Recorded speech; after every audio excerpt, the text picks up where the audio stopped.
I'm delighted to be here with you again. It's a great joy. And today I'm going to be sharing with you some ideas and perhaps some strategies and methods through which you can start to create your own personal wealth. Now, this is a long-term view and not a get-rich-quick idea or scheme. Now, creating wealth is like a game. And by that, I simply mean that there are rules to the game. If you understand the game, then you can play to your advantage. Now, most of us, like I used to be, we all play the game. And I played the game for a number of years, but I played the game with ignorance, with no financial wisdom or education. And as a result of that, I was like an amateur playing the game of money and wealth against a professional team. And I was losing. You see, if you have no financial wisdom or leverage, then you're playing like an amateur against professionals. And unfortunately, the loss is inevitable in your case. Now, one of the first things you must do is begin to learn the rules of the game and begin to learn the vocabulary.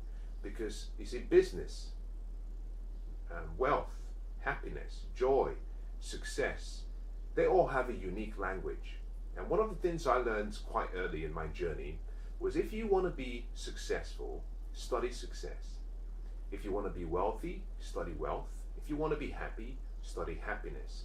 You see, life is first a study before it becomes a design, then it becomes a practice, and finally it becomes a lifestyle. But it begins with study. Many of us start the game of life and we just simply start playing the game.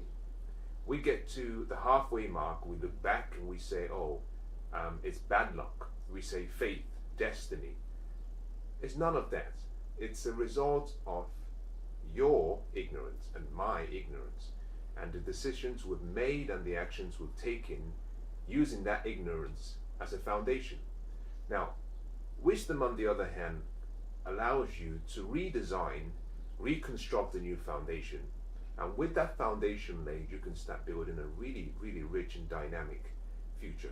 And one of the things I want to talk about today is a very simple way that you can start to create wealth for yourself. When most people hear and listen to perhaps a sermon or a seminar or conference or talk about wealth, they think it's very complicated, but it's not.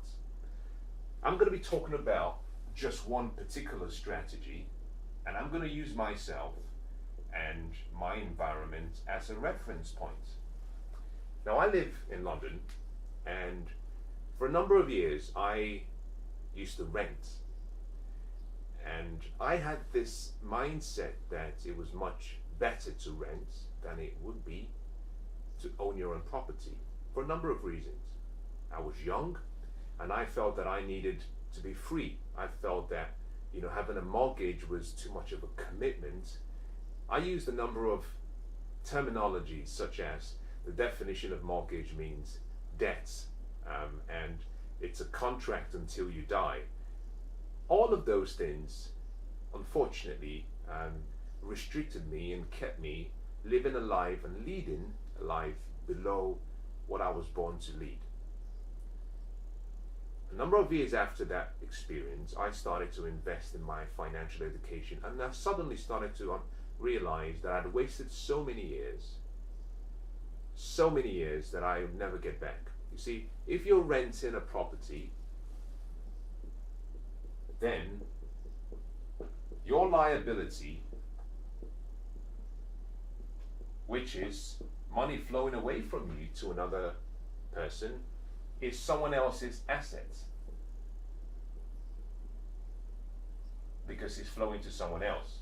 All of your liabilities are assets to other people, especially if that liability is causing a cash flow from you to the individual or to the company. And so I made a decision, and that is what I want to invite you to do today. For those of you who perhaps are not really sure about whether you're willing to commit to a mortgage for that long, I don't want you to worry too much about the length of the contract because that can be changed. Originally, I never knew that you could get a mortgage for less than 30 years. So I always used to have the view of 30 or 35 years as being too long a commitment, especially in my 20s. You can get a mortgage for 15 years. You can get a mortgage for 10 years. You can get a mortgage for 20 years. As a matter of fact, your first investment does not have to be a home that you reside in. You can simply invest and rent it out. Someone else is responsible for paying the mortgage. You're making money. It's a new passive source of income. And you can go ahead and rent and allow yourself to be free so that you can travel the world and do whatever you want to do. Now, for a number of years, I rented, and I sat down one evening and I looked back at how much I had spent, and I was shocked. And that's what I want to share with you. If you rent, let's just take this as an example. If you rent a one-bedroom flat in London, now I'm going to talk about areas in London that are not really expensive. I'm going to just use the average. Now, the average one-bedroom flat, if you're renting, is roughly about £1,100 if you're renting. Now, let's assume that you've been renting for a period of 10 years. In 10 years, what that simply means is that you would have paid. Now, watch this very carefully, because I believe, just like I was almost awakened as a result of this knowledge, I hope you get awakened as well. Now, you may not live in London. It doesn't matter where you live. All I'm simply trying to do is show you what changed my thinking. Now, follow the procedure, not the person. In 10 years, you would have paid £132,000 in rent. Can you imagine? Now, you might be wondering how I got £132,000. £132,000 is £1,100 per month. There are 12 months in a year. That is 13,200. Across 10 years, that gives you £132,000. Now, what is really worrying is that this £132,000 is money you've given to someone else. So this has been income to someone else, and it's been an expense to you. At the end of 10 years, you have nothing. As a matter of fact, you have actually given away £132,000. You're at a deficit. Let's compare this against what it would have been had you made a choice to purchase your own property instead. Now, if you were to purchase a property and you decided you were also going to get a one-bedroom flat, a typical one-bedroom flat in an average area in London is roughly about 350,000 for one bed. Let's assume in this case that you were able to go for a loan deposit value of 1090, which means you would have put down a deposit of 10%, and the bank would have been willing to loan you 90%. This assumption is based on this being your first property.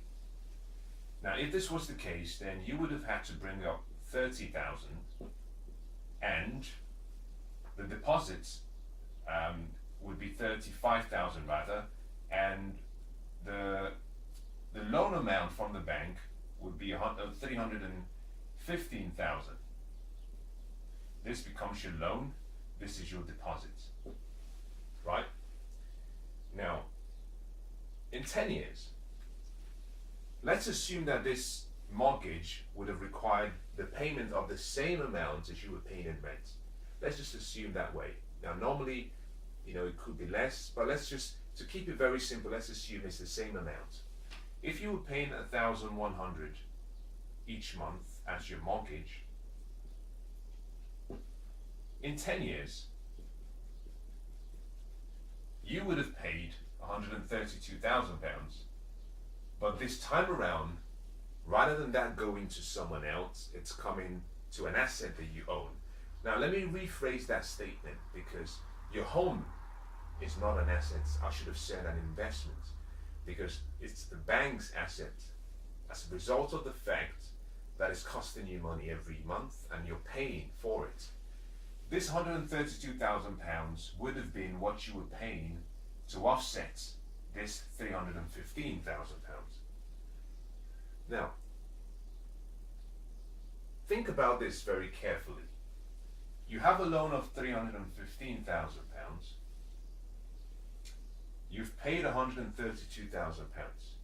I'm going to be very honest here as I talk about this, because my intention is not to try and coerce you into seeing buying as a better option. I just want to deal with the fact and the truth. If you took out this loan and you went for a 30-year loan or a 30-year period, unfortunately, a 30-year loan period favors the bank. And what you will find is, over the entire duration of the 30 years, although you took a loan of £315,000, what you will find is that your overall payment at the end of the 30 years could be something in the region of about £490,000, approximately. However, let's just ignore that. If you took a 30-year loan, in 10 years, although you've paid £132,000, in actual fact, the £132,000 will not go against the total principal. Remember this. This is principal, that is principal and interest.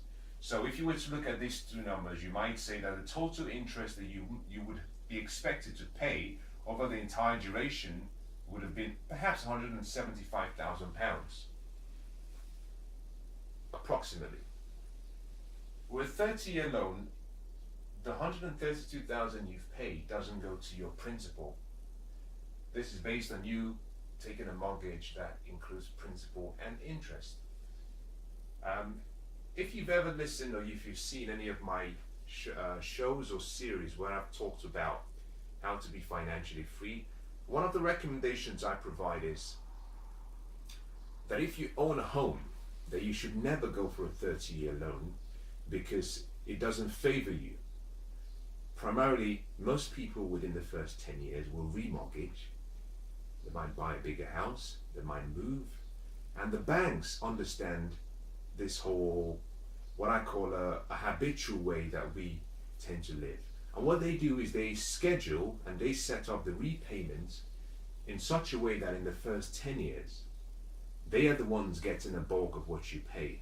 So usually, in the first 10 years, roughly about 90% of what you pay, sometimes they might go down to about 87 or 85, but usually about 90% on average of what you pay goes to paying off this interest, not your principal. And what they try to do is, if you imagine £132,000, they want to get back their £175,000 in interest before you move. Now they know that once the 10-year cycle comes, now this might vary, it could be between 7 and 10 years.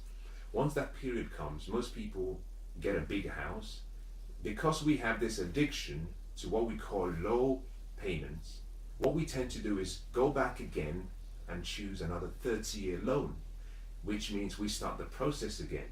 So the banks keep getting wealthier and the individual gets poorer. Now, for £132,000 at 30 years, only about 90, I would say about 98,000 will go towards your interest. And the balance of maybe, who knows, maybe about 38k to maybe 40k roughly will go towards your principal. However, there's two options. If you were to have gone for a 15-year loan, you reduce the total interest you would have paid. This interest you would have paid, you reduce that by almost 100,000 just by going for a 15-year loan. Now you would have to pay a little bit more on your mortgage. Now I've just said this to be honest and transparent. But what I want to do next is compare what the advantage of having your own property would be as opposed to you renting. During this period, you bought a property for £350,000. The question should be, by how much has it appreciated? Now we're going to start by analyzing what we call passive appreciation. Now passive appreciation is something that occurs without your involvement. For example, if you purchased a home in an area, what you find normally is that the house prices in that area go up every year by a certain amount. Over a period of 10, 15, 30 years, you have all that information. Let's assume in this case that is 6% yield, increases every year by 6%. At 6% of £350,000, in 5 years,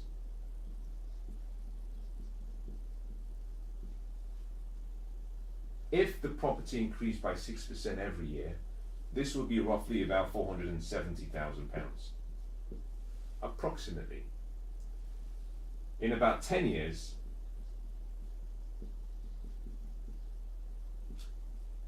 this would be probably about £600,000, approximately. Now, most of you are thinking this is a joke, you know, he's just using numbers. So what I like to do is just debunk, using a calculator, debunk some of the doubts that might come up in your mind. You might be thinking this is unrealistic. Let's play the numbers, make it real.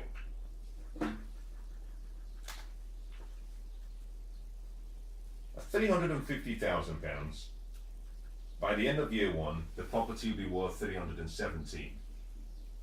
By year two, it will be 393. By year three, it will be 416. By year four, it will be 441. By year five, it will be 468. Now I said 470, so I'm £2,000 shy over, which is okay because I said approximately. By year six, it'll be 496. By year seven, it'll be 526. By 8, it'll be 557. By year 9, it'll be 591. And finally, by year 10, it will be 627. I put down 600,000. Now I've done this very quickly just to demonstrate and illustrate to you that I'm trying to be as transparent as I can, and you can always verify a lot of this information yourself. In 10 years, the property you paid for £350,000 is worth £600,000. Now this is not too hard to believe, because if you live in London and if you're investing in real estate, then you see much better increments than this. Remember that what we're dealing with here is we're dealing with a future event. This is only realized when you come to sell. But I see this regularly. You know, I purchased a property a number of years ago, similar to what I'm talking about, you know, for £215,000. In 2 years it was worth £500,000.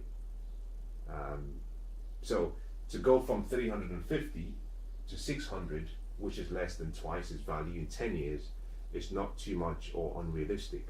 But here is the hidden gem. Let's just assume that this 10-year appreciation doesn't happen, because by 10 years, £600,000 minus 350 would mean that your property is appreciated by £250,000. Let's just assume that's not possible. Let's just assume that only a 50% appreciation was achieved. So you have £125,000 extra equity. Now, with £125,000, which is extra equity, your money, the property has appreciated, and this is the beauty of real estate investing or property investing. You had 10%, the bank gave you 90%. The bank doesn't get to partake of any appreciation in value. Everything comes to you because you're paying the bank an interest. But we're dealing with passive appreciation. This is, you've done nothing, it's just as a result of perhaps the purchasing power of the currency has declined. The demand supply curve for that area, is out of balance. The property itself, you've done nothing to improve it. That is active appreciation, and I'm not talking about that yet. Your equity in the property is going to buy £125,000. However, you've paid approximately £40,000, assuming you had a 30-year mortgage, towards the principal, meaning that in total, what you have is £165,000 in the property in 10 years. Compare this £165,000, which, if you had purchased, number one, you have your own home. You don't have to worry about someone trying to kick you away. Number two, you're paying yourself. You have £165,000 in your account, or your net worth is now £165,000. Compare that against someone who was paying £32,000 to someone else. This individual has nothing, zero. You, on the other hand, you have £165,000, and you've done nothing to the property. Now, there's so many things I can talk about when we talk about active appreciation, which is where you intentionally perhaps remodel the property. You try to enhance the value just by simply making some what I call cosmetic changes, like painting the wall, changing maybe the blinds, perhaps changing the flooring. The property's value could have also appreciated, and if that happened, you can also go back to the bank and ask for some money to be taken. Now, this is where it gets really beautiful, but also very interesting. Now, watch this very carefully. You might argue with me that this £165,000, you cannot use it. Yes, you can. Absolutely. Because what you do is, if you were to go back to the bank and you said to the bank, Mr. Banker, my property has increased up to £600,000. My loan is only for £315,000, so I want to pull out some equity. What the bank will do is the bank will be willing to give you 75% of the difference between the new value and the original loan amount. In this case, originally we looked at 600,000 less 350,000, or rather 315,000, because that's what you've borrowed, times 0.75. Now, this is going to give us a figure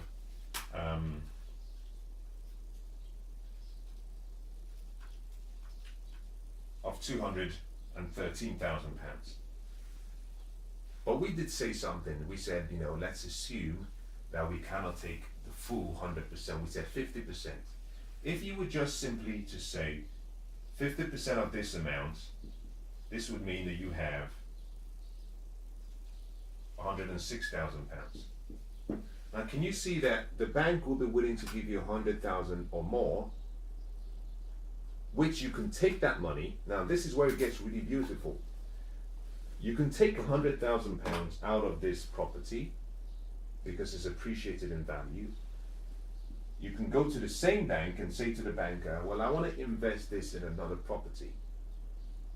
The bank would say, okay, because this is no longer your first residence, this is now an investment property. So the terms of the deal has to change. The bank will say you have to bring your 25% and they'll give you 75%. You say no problem. With £106,000 or more, what you can do is you can go to the bank and say, I found a property and the value of the property that I want to buy is for £500,000 and I'll be willing to bring up £106,000. Very easily, what happens here is you've now acquired another property within the same 10-year period. Now you have a property that you can rent out to someone else. This is where it gets really cool and really clever. You can rent this out to someone else. You can generate passive income. The income you generate could exceed your expenses, which means you're covered. And you now have a total investment portfolio where you have 500,000 in the property and 600,000 in the first. So you now have a property portfolio worth 1.1 million. And your net worth is much higher than someone who paid £132,000 to someone else. The point I'm trying to make is this. It doesn't matter whether you're going to be in a location for 2 years. It doesn't matter whether you're going to be in a location for 4 years or more. You've got to understand the vocabulary of money. Money should never be saved. Money has to be put to work. You put some overalls on your money and you let it work. Property investing is very safe. It's slow, but it's safe. Because over time, there's so much consistency that you can refer back to in making projections about the future. So my recommendation is simply this. Make a decision today that you will become an investor. Because in 5 years' time, the time is going to pass anyway. The difference is, where are you going to be? You don't have to live the next 5 years like you've lived the last 5 years. You can make a decision and you can start slowly building wealth. To create wealth is really simple. It's not easy, but it's simple. All it requires is a thought. Thinking, using your imagination, making the right decisions and taking action. Now, I hope that's been quite useful. And if you want any further information, by all means, you're more than welcome to get in touch with me. But I'll say this, anyone who rents and doesn't invest almost never stands a chance at becoming wealthy in comparison to someone who owns a property. Now, you've got to be careful though, because owning a property, because that's a liability, most people get drawn into spending so much on the property once they bought it. My recommendation and my preference, in my opinion, is your first investment in property should never be your home. Even if you're a first-time buyer, your first investment should be a rental investment. And part of the reason for that is so that you don't become complacent, but also so that you don't become too comfortable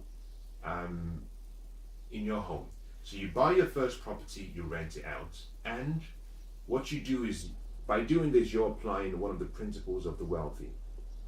They buy assets and they use the income from their assets to pay for their liabilities. So for example, assuming that you had bought the second property for £500,000, for example, if this was a 2-bedroom flat, you may have rented it out. You may have found that the net profit you're making could be maybe about £400, something in that region, after all of your expenses are deducted. That £400,000 can now go towards offsetting what would be your mortgage of £1,100 per month, meaning that all you're now paying for your mortgage is roughly about £700. Now, this is if you have to use the money.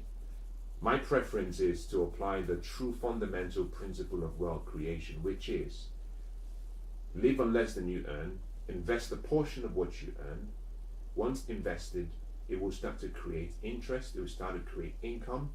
Take the income and reinvest. That's called compounding. You don't spend it, you reinvest. And you keep reinvesting it until the total amount gets to a point where the income you can generate from that huge investment is then sufficient to cover all of your cost of and standard of living. Now, I hope that's been useful. God bless.